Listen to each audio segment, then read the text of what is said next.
Bonjour à tous, dans ce tutoriel nous allons voir ensemble un petit utilitaire sympa nommé SpeedFan qui vous sera fort utile par exemple si vous avez l'impression que votre ordinateur portable à la maison chauffe un peu trop ces derniers temps.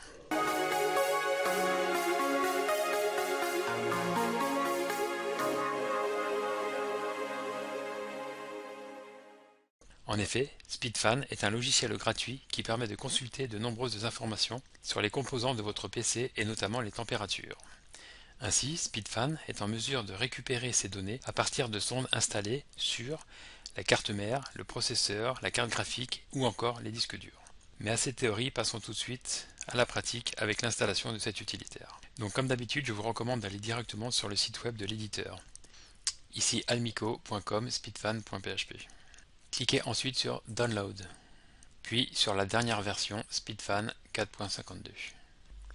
Enregistrez alors le fichier sur votre disque dur. Une fois le téléchargement terminé, double-cliquez sur cet exécutable, puis sur les boutons I agree, Next, Install et Close.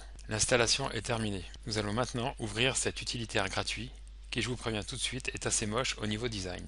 Je tape donc SpeedFan, on clique sur Close pour fermer le pop-up d'ouverture. Je vous propose désormais de passer en langue française. Pour cela, on clique sur le bouton Configure, puis dans l'onglet Options, on choisit notre langue et valide avec OK. Vous pouvez alors voir dans le premier onglet nommé Lecture les différentes températures remontées par les sons des composants de votre ordinateur, à savoir le disque dur, la carte mère, les GPU qui sont en fait les processeurs de votre carte graphique et les deux processeurs de mon ordinateur. Vous pourrez alors vérifier en fonction des chiffres indiqués en degrés Celsius si votre ressenti au niveau de la température de votre portable est justifié ou non. Si les petites flammes rouges et jaunes vous font un peu peur, vous pouvez paramétrer l'affichage de celle-ci en cliquant sur le bouton Configurer. En effet, en double-cliquant sur chacune de ces lignes, on peut modifier en bas les valeurs par défaut. Personnellement, je ne souhaite voir une flamme que si la température du processeur dépasse 60 degrés et non 50 comme initialement prévu. Je réitère cette opération pour les autres composants, 60, et je clique enfin sur OK. Quelques flammes disparaissent alors.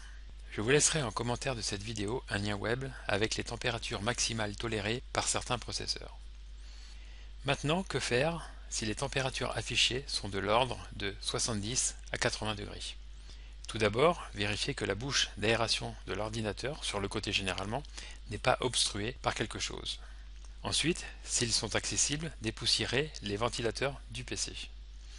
Autre solution, fermez un maximum de fenêtres Windows ou de logiciels ouverts pour ne garder que l'indispensable, l'objectif étant de solliciter le moins possible le disque dur, la CPU, la carte graphique, etc.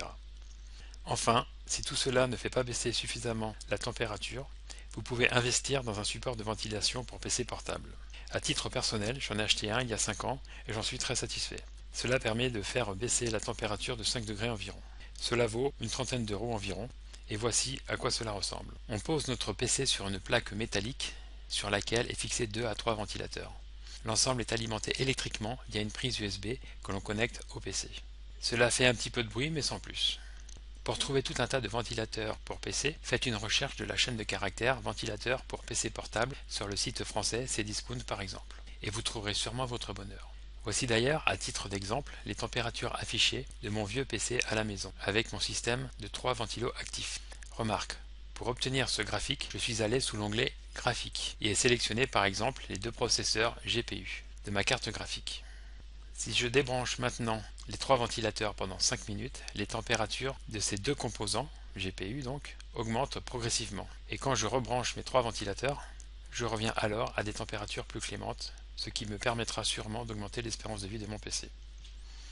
Voilà, nous arrivons à la fin de ce tutoriel. Si vous avez des remarques ou des questions supplémentaires, n'hésitez pas à laisser vos commentaires sous cette vidéo. Il ne me reste plus qu'à vous souhaiter une excellente fin de journée. Au revoir.